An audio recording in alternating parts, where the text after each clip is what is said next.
वर्षाची मुक्ता साळवे नावाची मुलगी 1855 मध्ये एक निबंध लिहिते.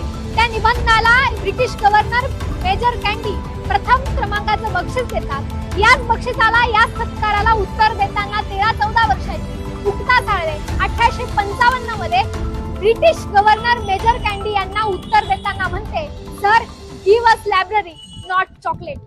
1855 मध्ये ब्रिटिशांची राजवट असताना विद्यार्थ्यांना काय पाहिजे हे सांगण्याचा अधिकार होता. पण आज लोकशाही असणाऱ्या देशामध्ये विद्यार्थ्यांना काय पाहिजे हा सांगण्याचा अधिकार नाही. आणि सांगितलं तर आमच्यावर लाठीचार्ज केला जातो, आम्हाला रक्तबंबाळ केलं जातं.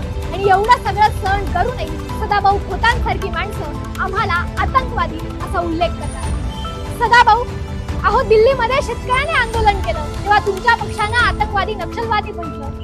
खरं तर महाराष्ट्रात एमपीसीचे पोरं रस्त्यावर आंदोलन करायला उतरले तेव्हाही तुम्ही त्यांना नक्षलवादी आतंकवादी म्हटलं. तुमच्या विरुद्ध बोललं की तुम्ही आम्हाला पाकिस्तानी म्हणतात. आज दिल्लीमध्ये विद्यार्थी लोकशाहीच्या मार्गाने आंदोलन करत होते तर त्यांनाही तुम्ही आतंकवादी म्हणतात. सदाभाऊ, अहो खऱ्या अर्थानं आतंकवाद्यांनी पहलगाम मध्ये जेव्हा हल्ला केला तेव्हा तुमची प्रतिक्रिया आम्हाला ऐकायला मिळाली नाही. पण आज लोकशाहीच्या मार्गाने आंदोलन करणाऱ्या विद्यार्थ्यांना मात्र तुम्ही नक्षलवादी म्हणतात. माफ करा सदाभाऊ, तुम्हाला एक प्रश्न आज विचारावाच वाटतो. सदाभाऊ, नाही जनाची पण किमान मनाचीही वाटली नाही का? सदाभाऊ, अहो तुमच्या पोरीच्या वयाची पोरी तिथे आंदोलन करतायत. सदाभाऊ, त्यांचे कपडे फाडले, त्यांना लाठीचार्ज करण्यात आलं, त्यांना मारलं, अहो रक्तबंबाळ करण्यात आलं. सदाभाऊ, अहो बाप म्हणून नाही पण तुमच्या नावात किमान भाऊ आहे, त्या शब्दाला जरी जागला असतात ना तरी खऱ्या अर्थानं पावलं असतं.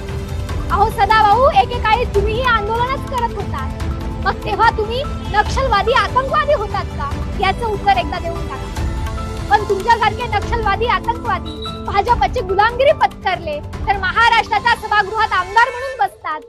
पण सदाभाऊ, लोकशाहीच्या मार्गाने आंदोलन करणारे देशभक्त मात्र जेव्हा संसदेच्या दिशेने जातात तेव्हा त्यांच्यावर लाठीचार्ज केला जातो. जेव्हा याच नक्षलवाद्यांनी आतंकवाद्यांनी तुम्हाला मतदान केलं तेव्हा तुम्हाला हे देशाचं भविष्य असं वाटत होतं. पण आज तुमच्या विरुद्ध ते रस्त्यावर उतरले तर ते तुम्हाला नक्षलवादी आतंकवादी वाटताय. सदाभाऊ, हीच देशाची पिढी भविष्य तुमच्या खुर्च्या काढल्याशिवाय राहणार नाही. देशात नरेंद्र, राज्यात देवेंद्र, शिक्षण खात्यात धर्मेंद्र.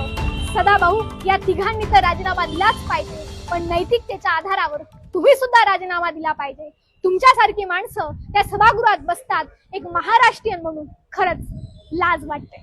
जय हिंद, जय महाराष्ट्र.